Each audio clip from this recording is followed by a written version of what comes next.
Throughout history, the lack of information has caused all kinds of challenges. Okay, Houston, we've had a problem here. This is Houston. Say again, please. In 1970, there was the Apollo 13 crisis. When that phrase was called down from space, Houston, we've had a problem. what the team in Houston did is they had a complete physical and analog replica of the capsule that was in space on Earth. So they could go in there and start studying that physical replica, and based on the data that's being transmitted down to us, they could then use 15 simulators to study how would that impact the trajectory of the capsule to get the astronauts down safely. So the concept of digital twin, you might almost think that it was analog twin before it was digital twin. My name is Alexandra Whittington. Kevin Benedict. Frank Diana. The way I would describe a digital twin is it's a virtual replica of something that's real. You can have a digital twin of a person, such as a medical patient. You can have a digital twin of a place, like a city. Or you could have a digital twin of a thing, whether it's a farm or a car. So it's a way of representing something from the physical world in the digital form, but allows us to have a conversation with data. Depending on what that digital twin is designed to capture and measure and sense, you could learn interactively about that place, person, or thing in real time. And unlike a traditional simulation or model, it's two ways. We can tell it stuff, it can tell us stuff. It's not just a one-way street, and I think that is the biggest difference and the biggest step forward that digital twins represent.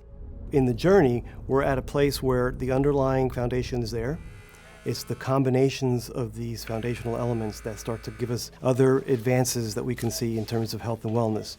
We're at a point in history where, for the first time in over 100 years, I'm seeing a number of factors come together that helps me believe in that further advancement of human development. And that's why there's a belief in 2023 we're going to see an expansion of not just digital twins, but its application. Throughout history, leaders have always struggled and been terrorized by a lack of information. Leaders are increasingly not just focused on the future, but are trying to absorb as much of an understanding of that future as possible, which means they've shifted their view to listening to some things that might be terrifying at some level, and I get this all the time.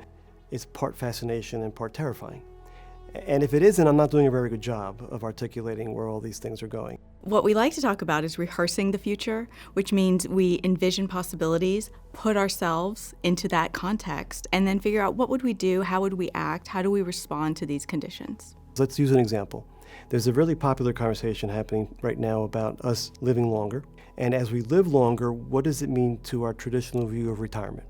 So rehearsing means we start to think through, okay, what could retirement look like in the future if we indeed live to 100 plus?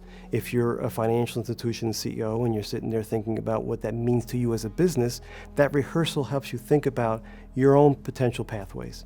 And it's not saying to a leader, it's going here, because you just can't do that today. I don't think you could have done it in the past.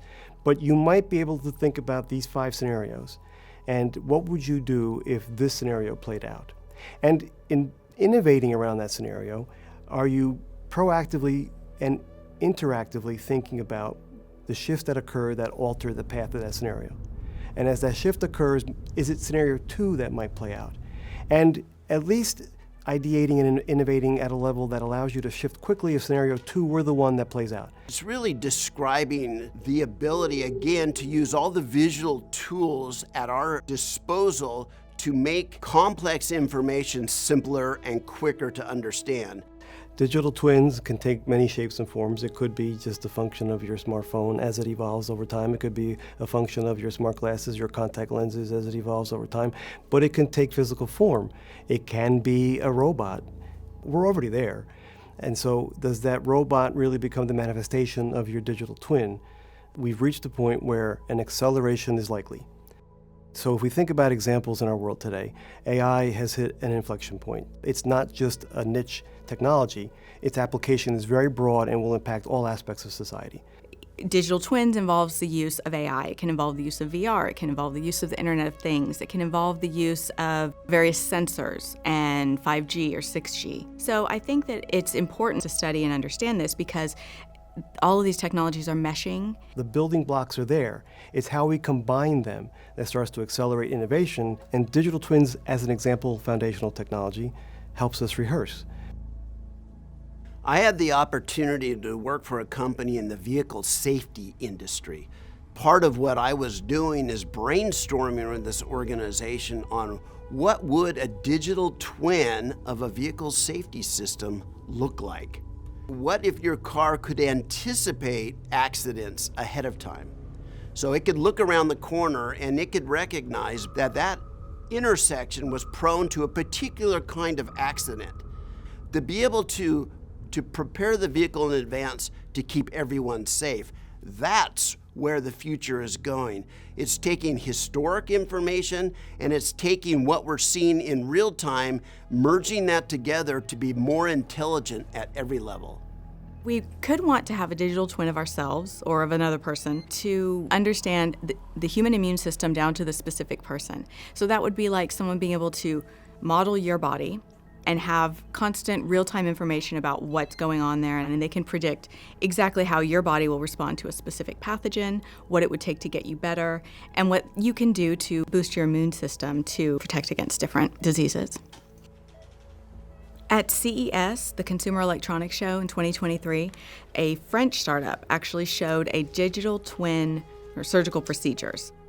This is a digital twin of the patient, and what they could do is use the digital twin to basically practice. You would get a dry run of your surgery, and your doctor can then go in and do the most optimal surgery once they've experimented with the digital twin, and you can be sure that whatever is happening to you when you're under anesthesia is the best thing for you, and there won't be unexpected negative outcomes. Let's use it in the context of education. Consider a time where an AI or a digital twin is following you around from birth, and in doing so, learns more about you than you could ever know about yourself. And in that context, then can nurture you, can guide you, can help in an education and learning process personalized to you as a human being as opposed to the current education system that's really broadly applied. The positive, obviously, is the influence and effect it has on the education of our youth and in ourselves. But there's another avenue here, and that is when we think about digital twins of us humans, there's that path where we actually merge with machines. And as dramatic as that sounds, we're already doing it at some level. A pacemaker is just a fundamental example of how we've merged with machines in the past, and it likely alters what it means to be human, probably at a level we've never seen before. I don't think there's any technology that should be blanketly applied. I think one of the most important things that a futurist brings to the table is this idea that we should use technology, but we should use it appropriately. We should use it when it's needed and when it can have a positive impact. There needs to be important and healthy conversations to really figure out what are the benefits and what are we willing to give up by way of privacy to achieve a better society. What's encouraging me is that the dialogue is elevated. We're talking about things that I would not have heard leaders talk about just 3 to 4 years ago. And it's very encouraging to hear that kind of conversation. And why? Because the world is changing too quickly and we have to be able to manage a productive path. So yes, it's a conversation that's happening, ramping, and very encouraging.